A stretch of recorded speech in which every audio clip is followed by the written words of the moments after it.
Hola, soy Nicole Suárez y estas son las noticias de Mediodía en Digital. Noticias Telemundo Digital.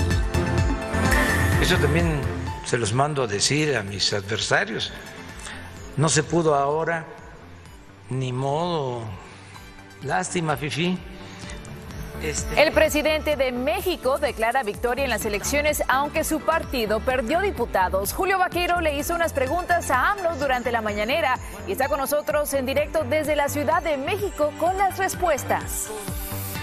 Primera visita internacional como vicepresidenta de Kamala Harris en Guatemala. Ha mantenido un encuentro con el presidente Alejandro Yamatei con inmigración y cooperación como temas destacados. Estamos en Ciudad de Guatemala. Rescatados los cuerpos de 4 mineros muertos en una mina de carbón en Coahuila, México, mientras siguen buscando a otros 3. Todos quedaron atrapados al colapsar una parte de los túneles en medio de denuncias de malas condiciones de trabajo. Feliz inicio de semana, gracias por acompañarme. Les saluda con gusto Nicole Suárez. Las últimas horas han dado forma a una intensa jornada en la política internacional con elecciones en México y también en Perú y también con la visita de la vicepresidenta Kamala Harris a Guatemala. Empezamos con México.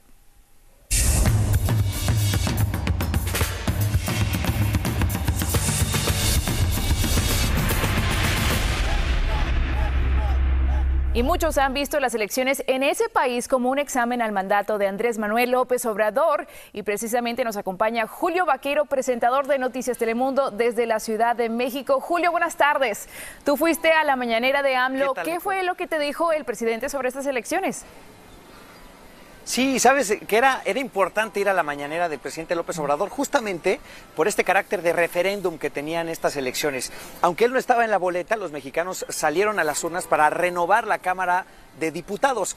Y esa Cámara de Diputados, bueno, si le daban la mayoría al partido del presidente, pues entonces le iban a permitir seguir con su proyecto, con su cuarta transformación, con sus reformas. Si no se la daban, si le quitaban curules, entonces quería decir que los mexicanos querían un contrapeso en el poder legislativo. Lo que ha resultado, de acuerdo con el Instituto Nacional Electoral, es que la coalición, digamos, el partido del presidente López Obrador, junto con sus partidos aliados, sí mantendrán el control de la Cámara de Diputados, pero no les alcanza para una mayoría calificada. Es decir, los 3/4 partes de la Cámara de Diputados que se necesitan para modificar la Constitución. En la mañanera le dijimos eso. Perdió diputados en esta contienda y no le alcanzó para esa gran mayoría. Y él dice que ganaron. Estas pérdidas no las leo como un castigo por el manejo de la pandemia, el manejo de la economía, la tragedia del metro.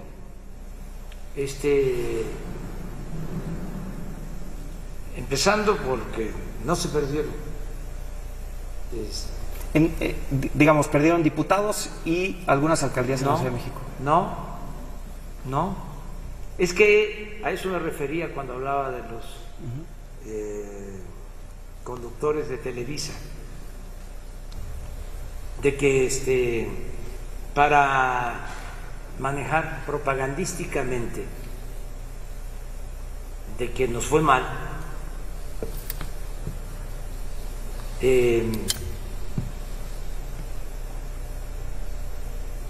elaboran este discurso de que se perdió mayoría absoluta. No, es que es probable, porque todavía tenemos que esperar, de que tengamos más diputados de los que teníamos. Entiendo, es el propio Instituto Nacional Electoral el que proyectaba que quedaría en Morena con 203 diputados máximo y en 2018 tenía 253 su partido. Es que ahora vamos a tener como 270. O sea, como 270, 280 en total. Es que eso es, o sea, no te estoy cuestionando, o sea, es que, como decía Goebbels, una mentira que se repite muchas veces puede convertirse en verdad. Ya he hecho lo que me corresponde, falta todavía redondear la obra de transformación. consumarla. Pero para eso es suficiente llegar a septiembre del 24. Y digo, si estoy bien de salud y también, si así lo quiere el pueblo, porque yo voy el año próximo, eso también se los mando a decir a mis adversarios, no se pudo ahora, ni modo, lástima, Fifi, lástima, Margarito, pero al revés. Julio, durante esa conferencia de prensa también le preguntaste sobre el tiempo de su mandato. ¿Qué fue lo que te dijo exactamente? Sí, fue un intercambio interesante, Nicole, porque este segmento que veíamos, justamente estábamos hablando de cómo él veía que podía llevarse un gran número de diputados, y es que sí, va a tener el control de la Cámara de Diputados, solo que no lo suficientes para modificar la Constitución. Estábamos discutiendo ahí los pormenores del asunto. Estamos en una situación en la que cualquiera se puede declarar ganador, tanto la oposición como el partido del presidente López Obrador. Y sí le dije, bueno, presidente, muchas personas temen que usted extienda su mandato. ¿Lo va a hacer o no lo va a hacer? Así contestó.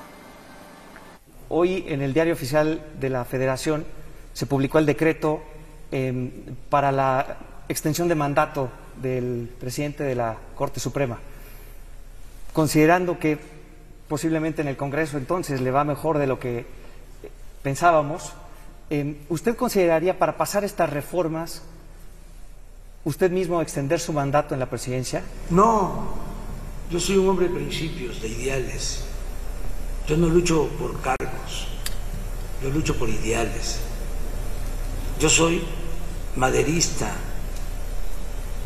estoy en contra de la reelección. Yo voy a estar aquí si lo decide el Creador y el pueblo hasta finales de septiembre del 24. Y terminando mi mandato, me jubilo por completo. Muy interesante, Julio. Y sabemos que mientras ocurre todo esto en México, también está llegando la vicepresidenta Kamala Harris a Ciudad de México. ¿Qué se puede esperar de la reunión que va a tener mañana con AMLO? Imagínate, Nicole, Kamala Harris y el presidente López Obrador dicen que van a hablar de inmigración, que ese es el tema central, pero Kamala Harris llega a un México que está en medio de un conflicto postelectoral, de un presidente que dice que ganó, de una oposición que dice que ganó, así que será un contexto interesante. Pero bueno, el presidente insistió, hablaremos concretamente de inmigración, frenar la inmigración desde la raíz, así nos lo dijo. Su interés en reunirse con nosotros mañana aquí. Vamos a tener una reunión de trabajo, vamos a ser testigos de la firma de un acuerdo en esta materia de migración y desarrollo. Ahí estarán firmando un acuerdo Estados Unidos y México. Les digo todo esto mientras estamos viviendo un conflicto postelectoral, conflicto por decirlo de alguna manera, candidatos declarándose ganadores, otros diciendo que fueron los vencedores, el conteo de los votos todavía andando, y todo esto lo ha seguido muy de cerca Isa Osorio, que tiene un reporte detallado de cómo ha transcurrido la jornada electoral.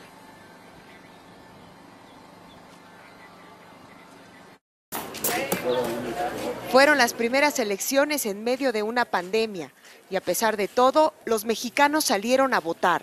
Cuando las cosas están mal, pues hay que cambiarlas de alguna forma. Si este es el medio que tenemos para hacerlo, pues encantados. Algunos aprovecharon para ejercer un voto de castigo en contra del gobierno actual, sobre todo por el manejo de la crisis del coronavirus. Mi intención de votar fue por otro partido, ¿no? Ya que me siento muy defraudado por el partido del gobierno. En todo México se instalaron 162,000 casillas y votaron casi 50 millones de mexicanos, una participación sin precedentes, aseguró el presidente del Instituto Nacional Electoral. La jornada electoral que está concluyendo fue exitosa y ha contado con la participación de más de 1.464.000 funcionarias y funcionarios de casilla. pero se registraron 6.040 incidentes como agresiones, robo y quema de papelería.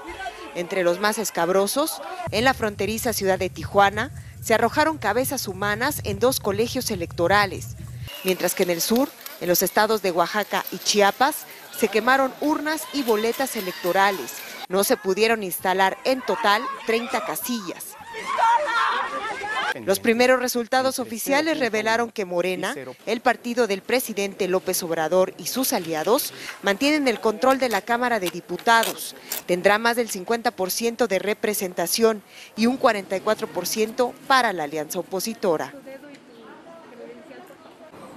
Julio, los resultados finales los tendremos hasta el próximo 9 de junio. Por lo pronto, se perfila que el gran perdedor aquí en la capital mexicana sin duda fue el partido Morena, el partido del presidente, pues perdió 10 de 16 alcaldías, un control que había mantenido durante más de 20 años en la capital mexicana. Es la información, Julio. Regreso contigo. Gracias, Isa. La capital mexicana, además, un bastión de la izquierda y del partido de López Obrador. Pero como decimos, un golpe duro en la capital mexicana y algunas gubernaturas las fue ganando el partido de López Obrador. Así que la balanza se queda, digamos, un tanto equilibrada, eso sí, con menos diputados del partido de Morena en la Cámara de Diputados, Nicole. Julio Vaquero desde la Ciudad de México, muchísimas gracias y por supuesto le tendremos toda la información en todos nuestros espacios informativos.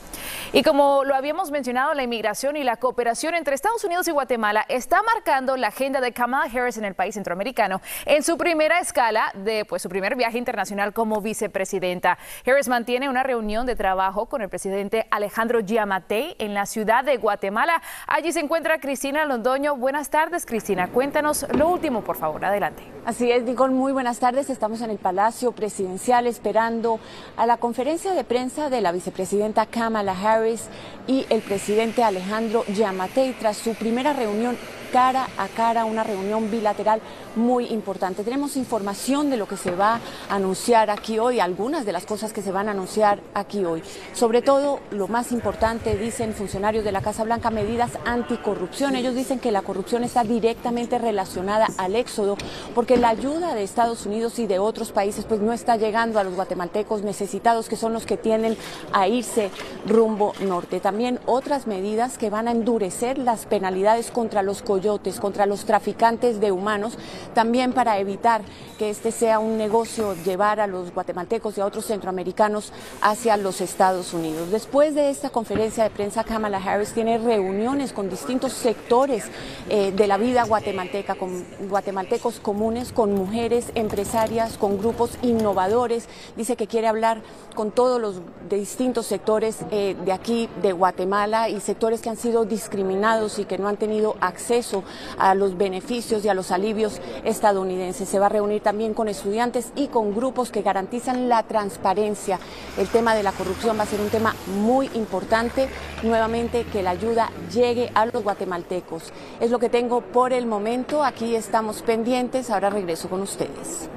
Cristina Londoño, muchas gracias. Y precisamente hablando de la inmigración, hoy se da a conocer que los beneficiarios del TPS no podrán acceder a la residencia permanente aquí en Estados Unidos. Así lo ha determinado hoy la Corte Suprema por unanimidad de sus 9 magistrados, explicando que para tener la Green Card se requiere la entrada legal en el país y que el beneficio humanitario del TPS no elimina el efecto de una entrada irregular basándose en lo establecido por la Ley de Inmigración y Nacionalidad. Y cambiamos de escenario y nos vamos hasta Perú con otra elección, una elección crucial para el futuro del país, la de presidente de la nación, una disputa muy reñida entre los candidatos Keiko Fujimori y Pedro Castillo, en polos completamente opuestos ideológicos. La última hora la tiene Liliana Choi. Buenas tardes, Liliana, cuéntanos cómo va este recuento final de los votos. Hola Nicole, continúa la incertidumbre en esta final de película, de fotografía, porque todavía no se sabe quién va a dirigir los destinos de este país, ya que Keiko Fujimori, candidata de la derecha, y Pedro Castillo de izquierda siguen empatados. al 92% del recuento oficial de votos. Quien va adelante ahora es Pedro Castillo, que le gana por décimas apenas a Keiko Fujimori. Todavía faltan recabar las actas del interior del país, donde según los analistas Castillo tendría un buen bolsón de votos. También dicen que falta, es una realidad, ¿no? Que faltan los votos de los peruanos que votaron en el exterior, de los peruanos del extranjero, y que esto podría favorecer a Keiko Fujimori. La de ayer fue una jornada cargada de entusiasmo y lo más destacado fue la participación de los ancianitos, de los viejitos que no estaban obligados a votar por ley, pero ellos decían que querían participar para salvar la democracia. Ambos candidatos han dado un mensaje de paz y de calma y sobre todo han dicho que van a respetar los resultados. Vuelvo contigo, Nicole.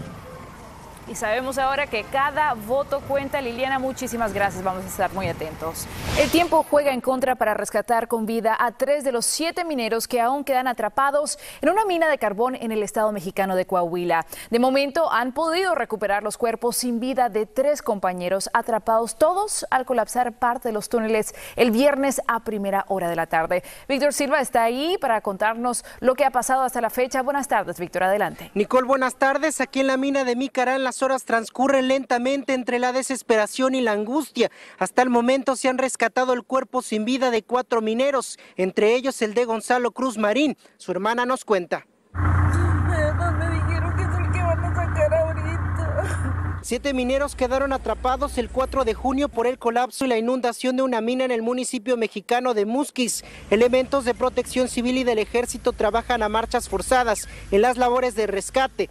Ofelia García, abuela de Damián Robles, platicó con nosotros. Asegura que no pierde la fe de que su nieto aparezca con vida. Yo lo que más deseo es que él salga así. No me importa, yo lo quiero abrazar, quiero estar con él.